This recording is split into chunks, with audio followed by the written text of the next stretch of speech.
How to use Robinhood to bet on election. In today's video, I'll show you how to get involved with election-related investing on Robinhood. Let's get started. First, Robinhood does not allow direct betting on elections like gambling websites do. However, you can invest in stocks or ETFs that might be impacted by election results. First, make sure you have downloaded Robinhood app on your phone.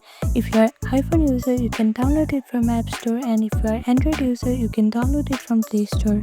After that, click on search bar and open Robinhood app.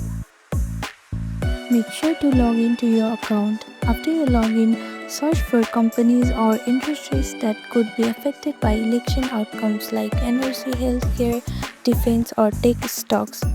For example, a win by one party might boost green energy stock while another might favor oil companies.